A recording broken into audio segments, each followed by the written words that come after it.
Détester l'imam Ali alayhi salam est donc un signe d'hypocrisie. Vous allez me dire, mais qu'est-ce que tu es en train de raconter? Les hypocrites ne sont pas perceptibles à l'œil nu. Certes, le Coran al-Karim nous le montre dans une sourate qui est la sourate At-Tawbah, la numéro 9,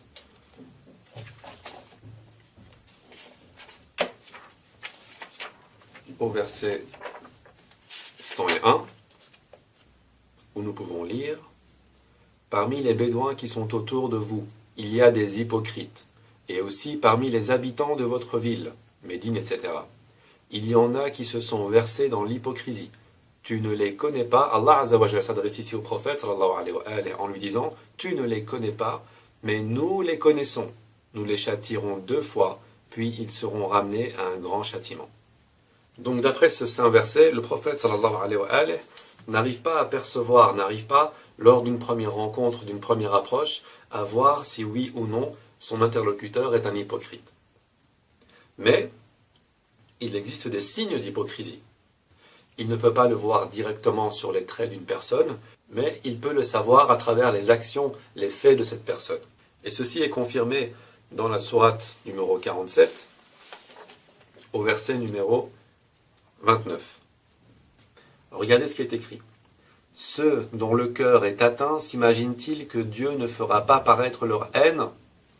Le verset numéro 30. Si nous le voulions, nous te les ferions voir, et tu les reconnaîtrais à leurs traits. Tu les reconnaîtras à leur façon de parler. Dieu connaît vos actes. Très important ici, dans le verset numéro 29, Allah Azza wa Jalla dit bien: s'imagine-t-il que Dieu ne fera pas paraître leur haine? Et quand on parle de haine, on parle entre autres de la haine envers l'imam Ali ibn Abi Talib alayhi salam. Et confirmation encore une fois du fait que le prophète sallallahu alayhi wa alayhi ne peut pas distinguer les hypocrites d'un premier coup d'œil, Allah Azza wa Jalla dit bien: si nous le voulions, nous te les ferions voir et tu les reconnaîtras à leurs traits. Ça veut dire que si Allah subhanahu wa ta'ala le veut, il pourra donner la capacité au prophète sallallahu alayhi wa alayhi de distinguer directement un hypocrite. Ça, c'est uniquement si Allah Azza wa Jalla le veut. Il y a bien une condition. La condition, c'est si nous le voulions. D'ailleurs, le verbe reconnaître ici est en conditionnel. Mais la phrase suivante, tu les reconnaîtras à leur façon de parler. La phrase ici est au futur simple. Donc, il n'y a plus de condition pour les reconnaître à leur façon de parler. On peut distinguer un hypocrite, et le prophète sallallahu alayhi wa alayhi a la capacité de distinguer un hypocrite à travers sa manière de parler. Et comme je le disais, dans leur manière de parler, dans leur façon d'agir, il y aura de la haine. Et je le répète, une des haines qu'ils laisseront paraître à travers leur vocabulaire et leur comportement sera la haine envers Ali ibn Abi Talib alayhi salam. Et la preuve, on peut la trouver dans le Jami' al-Tirmidhi, le volume numéro 6, toujours l'édition Darus Salam, au hadith numéro 3736, où il est dit: Ali said, the Prophet sallallahu alayhi wa alayhi exhorted me, saying, none loves you except a believer, and none hates you except a hypocrite. Et c'est un hadith qui est sahih, qui est également rapporté dans le Sahih Muslim, que je vais vous montrer ici, au hadith numéro 240. C'est le tome donc numéro 1, l'édition Al-Hadith toujours. Ali a dit: par celui qui a fendu la graine et a créé l'âme, voici l'engagement du prophète illettré sallallahu alayhi wa alayhi envers moi. Ne m'aime qu'un croyant et ne me déteste qu'un hypocrite. Donc Ali alayhi salam est ici une balance vivante qui permet de mesurer le poids d'hypocrisie qui réside dans le cœur des musulmans. Et je dis des musulmans, ce n'est pas paradoxal. Car nous pouvons être musulmans, donc soumis aux règles religieuses, tout en étant hypocrites. Par contre, on ne peut pas être croyant tout en étant hypocrite. Il faut distinguer le terme muslim du terme mu'min. Donc le musulman et le croyant, ce n'est pas la même chose. Et la différence entre un hypocrite et un mécréant, c'est que simplement le mécréant le dit simplement. Il assume totalement, il dit voilà, je ne crois pas. Tandis qu'un hypocrite, et c'est ce qui est bien plus dangereux, affirme qu'il croit, et il pratique même la religion comme n'importe qui d'autre, mais au fond de son cœur, c'est tout le contraire. Et donc il y a des signes, comme je disais, qui traduisent cette hypocrisie. Et un des signes, c'est la haine envers l'imam Ali alayhi salam. Bien sûr, il existe d'autres signes d'hypocrisie qu'on peut trouver par exemple dans le Sahih al-Bukhari, le volume numéro 1, l'édition de Nour toujours, ou hadith numéro 34. Le prophète sallallahu alayhi wa alayhi a dit « 4 choses, lorsqu'elles se rencontrent chez un individu, en font un parfait hypocrite. Celui chez qui se trouve une seule de ces 4 choses sera atteint d'hypocrisie jusqu'au moment où il en sera débarrassé. Voici les 4 choses. Trahir la confiance que l'on a inspirée, mentir quand on parle, manquer à l'engagement pris et être de mauvaise foi lorsqu'on conteste. » Donc, grâce à l'imam Ali alayhi salam, on peut distinguer l'hypocrite du croyant. Il suffit de voir qui le déteste et on peut automatiquement dire qu'il s'agit d'un hypocrite. Et il suffit de voir qui l'aime et on peut automatiquement dire qu'il s'agit d'un croyant. C'est une partie qui est très importante et que je reprendrai dans une prochaine vidéo pour démentir et pour démonter cette sacralisation qu'on se permet d'accorder à certaines personnes faisant partie de l'entourage du prophète sallallahu alayhi wa sallam. Revenons à l'imam Ali alayhi salam. Que de qualité, vous l'avez vu à travers les anciennes vidéos, on a pu s'apercevoir que les vertus et les qualités qu'on retrouvait à travers sa personnalité étaient inégalées chez aucune autre personne faisant partie de l'entourage du prophète sallallahu alayhi wa sallam. Il n'y a que Ali alayhi salam qui possédait ces qualités-là, ce qui fait de lui l'homme, après le prophète sallallahu alayhi wa sallam, le plus pieux, le plus vertueux, le plus courageux, le plus aimé d'Allah azza wa jal.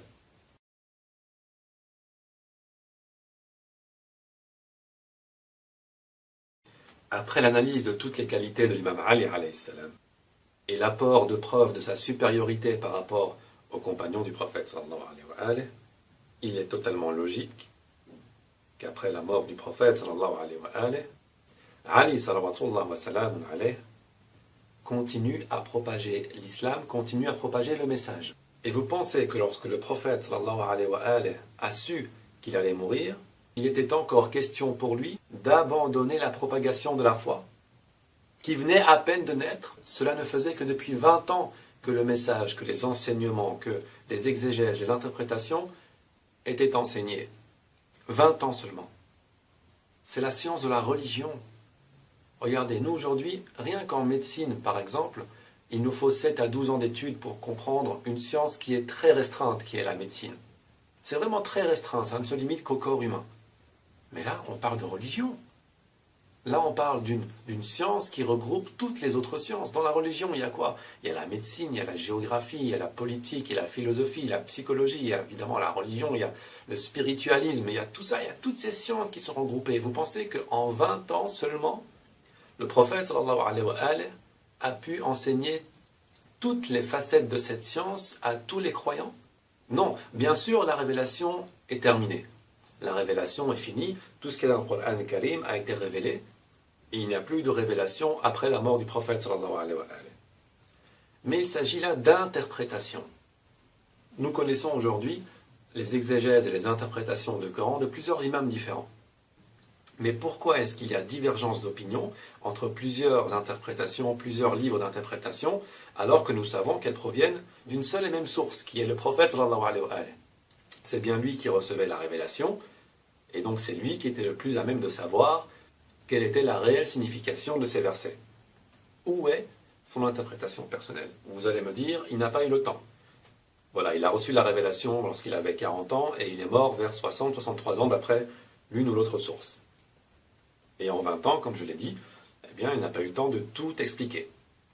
Et vous pensez vraiment, lui qui sait très bien qu'il va bientôt partir, puisqu'il a fait un sermon à propos de cela, je vais vous le montrer tout à l'heure, vous pensez qu'il va abandonner la propagation de la foi? Hors de question. Pour lui, il est hors de question de laisser la dernière religion, la religion la plus parfaite qui puisse exister, à l'imagination et au fantasme des gens. Il est impossible qu'il puisse partir et nous quitter sans préserver, sans sauvegarder les lois et les règles de la religion, sans en fait se préoccuper de nommer un successeur. Un successeur qui aura pour but non pas de recevoir des révélations puisque c'est terminé, mais de veiller au bon fonctionnement des affaires religieuses et sociales des personnes. Un successeur qu'il peut lui continuer à nous donner l'interprétation que lui avait donnée le prophète sallallahu alayhi wa alayhi lors de la révélation de ces versets. Et je parle bien de tous les versets. Il est donc hors de question de croire que le prophète sallallahu alayhi wa alayhi soit parti sans nous laisser le testament. C'est impossible. Il a reçu tellement d'ordres divins à ce propos qu'il serait vraiment absurde de croire qu'il serait parti sans rien laisser. Et nous pouvons le voir dans le Coran al-Karim à la sourate numéro 2, le verset numéro 180, où il est bien écrit « Il vous est prescrit, quand la mort se présente à l'un de vous, s'il laisse des biens, de faire un testament en faveur des parents et des proches de manière reconnue et équitable. C'est un devoir pour les pieux. »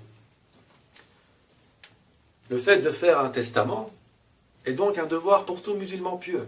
Il est donc clair et net que le prophète sallallahu alayhi wa alayhi a laissé un testament dans lequel non seulement il donnait ses derniers conseils, mais en plus désignait un successeur.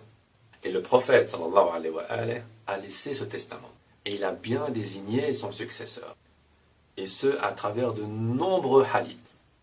Cette narration où le célèbre testament a été dicté par le prophète sallallahu alayhi wa alayhi à sa umma, on peut le trouver dans le Sahih Muslim par exemple, le 5e tome, l'édition Al-Hadith, au numéro 6225, qui est rapporté par Yazid ibn Hayyan. Et il est dit: un jour, le messager d'Allah sallallahu alayhi wa alayhi se tint debout parmi nous pour nous donner un sermon près d'un point d'eau appelé Khum, donc Ghadir Khum, entre la Mecque et Médine. Il loua Allah, fit son éloge, exhorta et fit le rappel. Puis dit: ô gens, je ne suis qu'un être humain. Peu s'en faut que vienne l'émissaire de mon Seigneur et que j'y réponde, c'est-à-dire l'ange de la mort. Je laisse parmi vous deux charges. Je laisse parmi vous deux charges. La première est le livre d'Allah, contenant la droiture et la lumière. Prenez donc le livre d'Allah et tenez-vous-y. Il recommanda le livre d'Allah et y exhorta. Puis dit: et les gens de ma maison, je vous rappelle Allah concernant les gens de ma maison. Je vous rappelle Allah concernant les gens de ma maison. Je vous rappelle Allah concernant les gens de ma maison. 3 fois, et nous savons ce que cela veut dire lorsque le prophète sallallahu alayhi wa alayhi répète une chose 3 fois, c'est l'importance absolue. Et le prophète sallallahu alayhi wa alayhi n'a pas dit: je vous laisse le Coran et ma sunna. C'est une déclaration qui n'a vraiment pas lieu d'être, car les textes qui affirment qu'il aurait dit le Coran et la sunna n'ont même pas de chaîne de transmission valable. Ils sont tellement rares à trouver et ne sont évidemment pas considérés comme étant authentiques. Tandis que la version avec « je vous laisse le Coran et les gens de ma maison » est une version qui est unanimement reconnue par tous les savants et qui est présente dans quasi tous les livres de référence, comme par exemple, encore une fois, le Jami' al-Tirmidhi, que j'ai ici, donc le volume numéro 6, au hadith numéro 3786. Jabir bin Abdullah said, I saw the messenger of Allah sallallahu alayhi wa alayhi during the Hajj on the day of Arafah. He was upon his camel al-Qaswa, giving a khutbah, so he said, O people, indeed, I have left among you that which if you hold fast to it, you shall not go astray. The book of Allah and my family, the people of my house. Et c'est un hadith qui est bien évidemment sahih. On peut retrouver la même narration un peu plus loin au 3788, rapporté cette fois-ci par Zayd ibn Arqam. The messenger of Allah sallallahu alayhi wa alayhi said, Indeed, I am leaving among you that which if you hold fast to them, you shall not be misguided after me. Ici, on insiste bien encore une fois sur le fait que si on prend ces deux choses, ces deux poids comme guide, nous ne serons jamais égarés après le prophète sallallahu alayhi wa alayhi. C'est-à-dire que ces deux poids sont d'une extrême importance et que si nous tournons le dos soit à l'un, soit à l'autre, soit aux deux en même temps, nous serons totalement égarés. One of them is greater than the other. The book of Allah is a rope extended from the sky to the earth. And my family, the people of my house, and they shall not split until they meet me at the Hawd. So look at how you deal with them after me. C'est un hadith qui est sahih. Nous pouvons également trouver la même narration dans le tafsir d'Ibn Kathir, donc exégèse du Coran de Ismaïl ibn Kathir, la traduction de Harkat Abdo, le volume numéro 4, édition Dar al-Kutub al-Ilmiya. Et nous pouvons trouver donc à la sourate numéro 42, le verset numéro 23, dit « Je ne vous demande pour cela nul salaire, mais seulement la sympathie due aux proches. » Et l'interprétation est la suivante. « dit l'autre, est-ce vous ?»« Oui, dit Ali ibn al-Hussein. » En outre, il a rapporté que l'envoyé sallallahu alayhi wa alayhi a dit dans son discours de Ghadir Khoum, « Je laisse parmi vous les deux arrois, le livre de Dieu et ma famille. Ils ne se sépareront pas jusqu'à ce qu'ils viennent à moi au bassin. » Il est aussi rapporté qu'il a dit « Ô gens, je laisse parmi vous ce à quoi, si vous vous tenez, vous ne serez jamais égarés. » Donc si on se tient à ces deux poids, je le répète encore, nous ne serons jamais égarés. Le livre de Dieu et ma famille, la famille de ma maison. Combien d'entre vous ont suivi la guidance de la famille de la maison du prophète sallallahu alayhi wa sallam? Combien d'entre vous l'ont délaissé? Tous les textes vont dans ce sens. Alors, mis à part le fait que ce hadith est cité par toutes les sources importantes, il est aussi rapporté par plus d'une vingtaine de compagnons différents. Ce n'est pas la même origine. Ce hadith est donc très imposant. Il est impossible d'y faire face ou de fermer les yeux dessus. Les deux poids de guidance, donc nos deux guides après la mort du prophète sallallahu alayhi wa alayhi, sont le Coran d'une part et les Ahlul Bayt d'une autre part. Je vous pose donc encore une fois la question, qu'est-ce qui vous a pris de prendre des autres personnes comme guides? D'autant plus, comme je le disais tout à l'heure, que le prophète sallallahu alayhi wa alayhi a explicitement désigné Ali alayhi salam comme étant son successeur après lui. Alors là, on se trouve devant une situation paradoxale. Tout le monde ignore totalement le hadith qui mentionne la famille du prophète comme étant l'une des deux charges, l'un des deux trésors, alors qu'il est considéré authentique et mutawatir par les plus grands savants. Mais lorsqu'on leur parle du hadith qui dit que les deux poids sont le Coran et la sunna du prophète, alors là, il est mondialement connu, alors que ce hadith n'est rapporté par quasi aucune source valable. Il est donc clairement question de désinformation. On essaye de nous glisser sous le nez des informations qui sont fausses, on essaie de nous endoctriner avec cela, on nous ment depuis le départ dans les écoles, dans les émissions, dans les biographies, etc. en nous faisant croire que le prophète sallallahu alayhi wa alayhi aurait dit « Je vous laisse le Coran et ma sunna » alors que tous les textes authentiques vont dans un autre sens qui prouve bien que le prophète sallallahu alayhi wa alayhi a réellement dit « Je vous laisse deux choses, le Coran et mes Ahlul Bayt ». Et la première source qui désigne Ali sallallahu alayhi comme étant notre guide, dans le Musnad Imam Ahmad ibn Hanbal, le volume numéro 1 au hadith numéro 641.